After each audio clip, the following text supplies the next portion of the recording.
അസ്സലാമു അലൈക്കും വറഹ്മത്തുള്ളാഹി. പലപ്പോഴും ശ്രദ്ധിക്കാതെ നമ്മുടെ നിസ്കാരങ്ങൾ ബാത്തിലായി പോവുകയാണ്. ഇവിടെ ഞാൻ ഓർമ്മപ്പെടുത്തുന്നത് കൂടുതൽ ആളുകളുടെയും നിസ്കാരം ബാത്തിലാവാൻ സാധ്യതയുള്ള, അതല്ലെങ്കിൽ പലപ്പോഴും പുരുഷന്മാരാകുന്ന നമ്മെ സംബന്ധിച്ചിടത്തോളം കൂടുതൽ നമ്മുടെ നിസ്കാരങ്ങളും മറ്റും പള്ളിയിലാകുമ്പോൾ പല ആളുകളും വന്ന് പള്ളിയിൽ നിസ്കരിക്കുന്നത് കാണും. അതല്ലെങ്കിൽ പല സ്ഥലത്തും പോയാൽ നിസ്കരിക്കുന്നതൊക്കെ കാണാറുണ്ട്. അങ്ങനെ ചില ആളുടെ നിസ്കാരത്തിൽ നാം കാണുന്ന ചില നിസ്കാരം ബാത്തിലാവാൻ സാധ്യതയുള്ള ചില പ്രവൃത്തികൾ, ഇത് നാം തിരുത്തണം. അതാണ് ഞാൻ ഇന്ന് ഓർമ്മപ്പെടുത്തുന്നത്. കാരണം നിസ്കാരം എന്നുള്ളത് അത് അതിൻ്റെതായ രൂപത്തിൽ നിസ്കാരത്തിൻ്റെ ഷർത്ത്, നിസ്കാരത്തിൻ്റെ ഫർള് അതൊക്കെ പൂർണ്ണമായും പാലിച്ചാലേ നിസ്കാരം സ്വഹിയാവുകയുള്ളൂ. അതൊന്നും ശ്രദ്ധിച്ചില്ലെങ്കിലോ നിസ്കാരം ബാത്തിലാകും. നിസ്കാരത്തിന് എവിടെയെങ്കിലും എന്തെങ്കിലും ചെറിയൊരു സിഹത്തിന് കുറവ് വന്നാൽ നിസ്കാരം ബാത്തിലായി.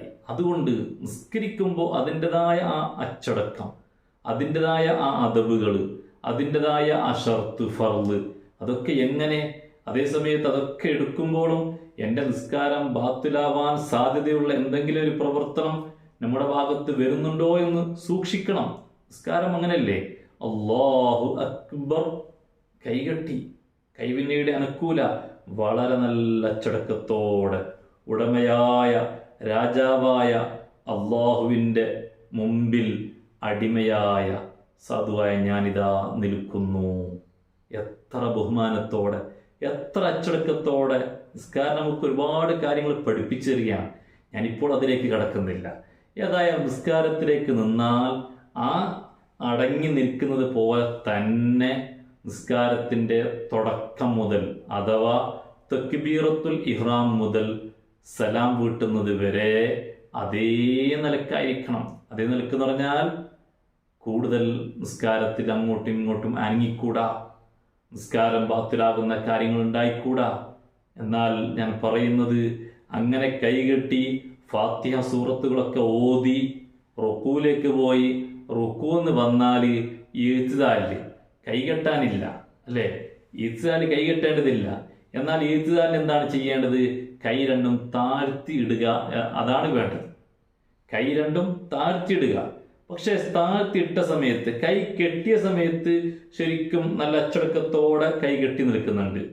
പക്ഷെ താഴ്ത്തിയിട്ടപ്പോൾ പലപ്പോഴും സമിഅല്ലാഹു ലിമൻ ഹമിദ എന്നും പറഞ്ഞ് കൈ ഇങ്ങനെ ആടിക്കൊണ്ടിരിക്കുകയാണ്. ചില ആളുടെ കൈ ഇങ്ങനെ ആടിയ, രണ്ട് കൈയും പരസ്പരം അങ്ങോട്ടും ഇങ്ങോട്ടും ആടിയാലോ തുടർച്ചയായി 3 അനക്കം അനങ്ങിയാൽ നിസ്കാരം ബാത്തിലാണ്.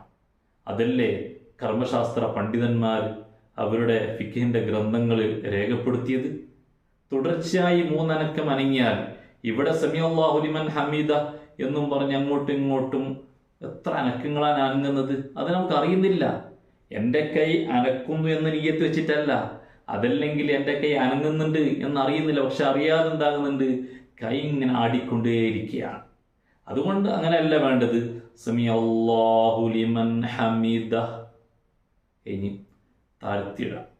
അവിടെ കൈ അനങ്ങാൻ പാടില്ല, താഴ്ത്തിയിട്ടിട്ട് അതേപോലെ കൈ വെക്കണം. പിന്നീട് അങ്ങോട്ടും ഇങ്ങോട്ടും അതിനെ ആട്ടാനോ അനങ്ങാനോ പാടില്ല. അങ്ങനെയായാൽ നിസ്കാരം ബാത്തിലാകും. നാം അറിയാതെ നിസ്കാരം ബാത്തിലാവാൻ വളരെ കൂടുതൽ സാധ്യതയുള്ള ഒരു വിഷയമാണ് ഞാൻ ഇന്ന് ഓർമ്മപ്പെടുത്തിയത്. ഇത് നമ്മുടെ ഭാഗത്തുനിന്ന് പലപ്പോഴും അറിയാതെ, നമ്മുടെ അശ്രദ്ധ മൂലം ഇത്തരം കാര്യങ്ങൾ വരുന്നുണ്ടെങ്കിൽ സൂക്ഷിക്കണം. നിസ്കാരം കൃത്യമായും 5 നേരം എല്ലാ ദിവസവും നിസ്കരിക്കുന്നവരായ നാം ഇത്തരം കാര്യങ്ങൾ സൂക്ഷിച്ചില്ലെങ്കിൽ നമ്മുടെ നിസ്കാരം ബാത്തിലായി പോകും.